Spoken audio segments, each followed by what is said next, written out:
আগের দিন মাস্টার্সের mid exam শেষ করে সকালবেলা ঘুম থেকে উঠে মারুফ আমাকে বলতেছে যে মামা চল আজকে উত্তরা থেকে একটু ঘুরে আসি।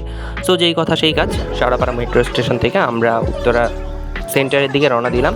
সো উত্তরা সেন্টারে নেমে আমরা ডিসাইড করি যে আমরা বিরুলিয়া থেকে ঘুরতে যাবো। সো 30 টাকা রিক্সা ভাড়া দিয়ে আমরা বিরুলিয়ার উদ্দেশ্যে রওনা দিই। বিরুলিয়াতে একটা সুন্দর রেস্টুরেন্ট আছে, দ্য রিভার্স এজ রেস্টুরেন্ট। দুর্ভাগ্যের বিষয় হইতেছে রেস্টুরেন্ট ওপেন হয় 12টায়, আমরা 11টার দিকে চলে আসছি। দেখি এখন 1 ঘন্টা কি করা যায়।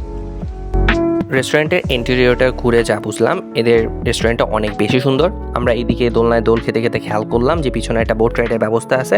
সো বোটে উঠে আমরা একটা চেয়ার পরিষ্কার করতে করতে ভাবলাম যদি কিছু টাকা কম রাখে আর কি। সো কোনো লাভ নাই, 250 টাকা বোট রেন্টের খরচ দিয়ে আমরা বোট রাইডের জন্য পুরোপুরি তৈরি হয়ে যাই।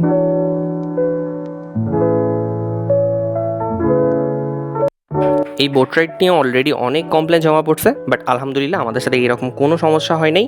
মোটামুটি 10-15 জন যাত্রী হওয়ার পরে 11টা 40-এর দিকে আমাদের জার্নি শুরু হয় এবং ইন দ্য মিন টাইম আমরা অনেক সুন্দর কিছু সিনারিও ক্যাপচার করতে পারছি।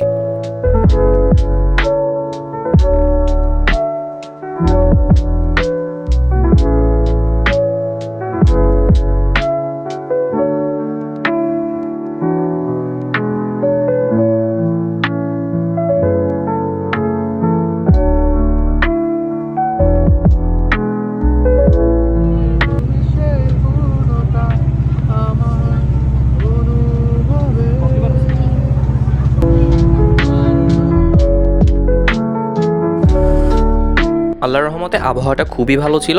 শুরুতে বোটে ওঠার সময় অনেক বেশি রোদ থাকলেও আস্তে আস্তে সেটা মেঘ থেকে বৃষ্টিতে রূপ নেয়। কিন্তু বিশ্বাস করেন রাসেল ভাই, এখন একটু বরফ পড়লে অনেক বেশি ভালো লাগতো। সুটিয়ে লাল করে দেবো, নোংরা আমি বার করে দেবো। পুরা বোট রাইডটা ভাই 4-5টা কাপল আর ওই ফার্স্ট ইয়ারের জুনিয়রগুলো এনজয় করছে, আর আমরা দুইটা আমাদের উৎসর্গ। ওকে, আমাদের জার্নি এখানেই শেষ। আপনারা চাইলে আপনাদের ফ্রেন্ড সার্কেল নিয়ে এখানে ঘুরতে আসতে পারেন। আপাতত বাসায় চলে যাচ্ছি।